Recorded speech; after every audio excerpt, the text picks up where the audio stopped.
Hi, my name's Rebecca. I'm a survivor of sexual abuse and a counsellor. Over 20 years ago, I started a project called Into the Light for other survivors in order to provide resources, support and information.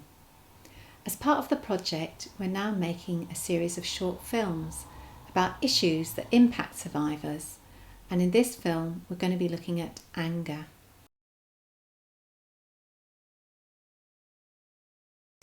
Have you felt angry today? Is my first question to you. I did this morning.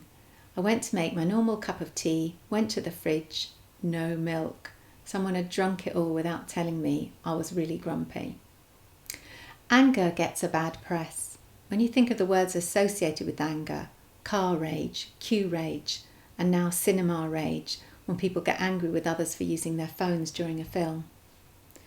But anger is a feeling like any other feeling. The difference, though, is it holds connotations to affect those around you in very powerful and perhaps shocking ways. It's an intense feeling and can feel destructive in us, and it can be destructive on others. How we handle our anger will have a big impact on our relationships.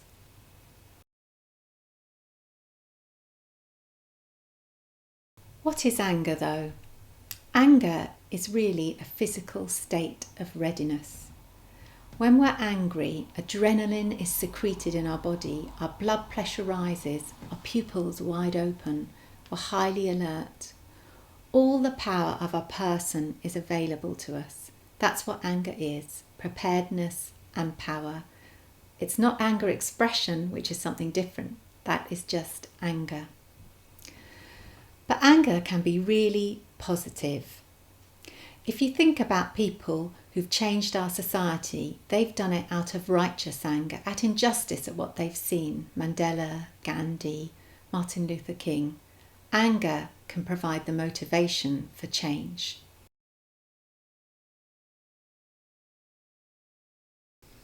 It may surprise you to know that you don't just get angry.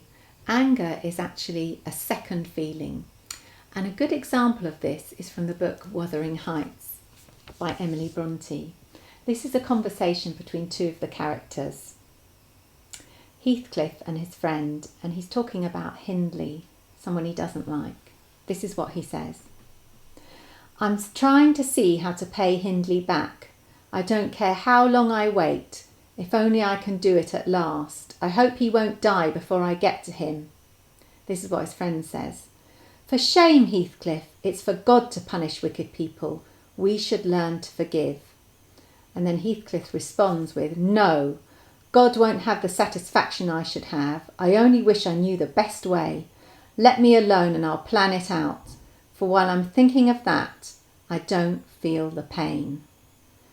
So that piece of writing shows us that with anger, there's another feeling underneath. Anger is a second feeling, and a more basic feeling lies under it, and that's pain.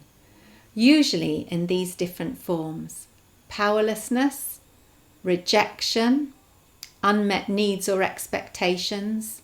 That was me and my cup of tea this morning. Violation of boundaries and being asked to live out of a false sense of self.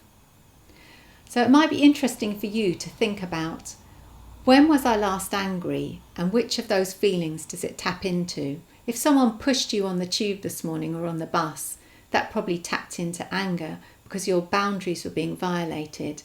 Try and work it out and you'll be able to feel more in control of those angry feelings.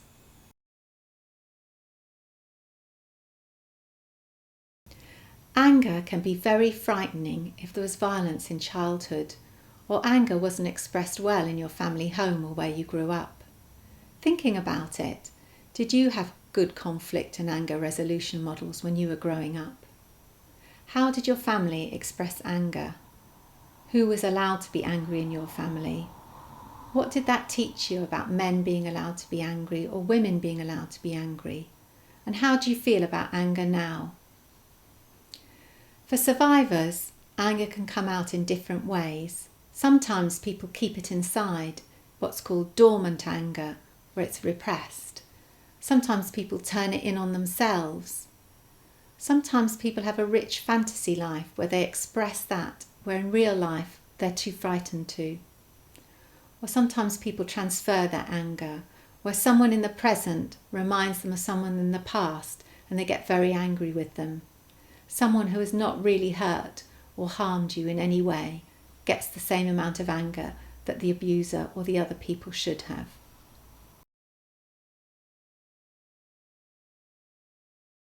Anger can feel very frightening if we tap into unresolved anger within inside us, or rage. We can feel very out of control. Rage is anger that's pulled inside us and been building up over years. The expression, the straw that breaks the camel's back, is very appropriate for rage. Something small happens in our life and taps into a huge puddle of unresolved anger within us. We need help to deal with unresolved anger. It needs to come out little by little, and that should be done with support. Probably a professional counsellor would be the best person. Once we've got rid of our rage, then the anger we feel will be appropriate to the situations we're facing. It'll be clean anger or healthy anger.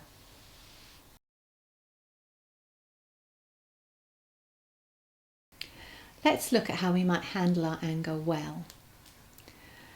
When you're angry, where do you feel it in your body? Is it like a tightness in your tummy? Do you go red? Do you feel tight around the chest perhaps? Do you feel tearful? Try and trace the trigger. What happened immediately beforehand?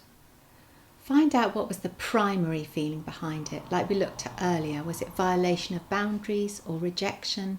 Even going back further than that, does it remind you of a situation you've been in the past?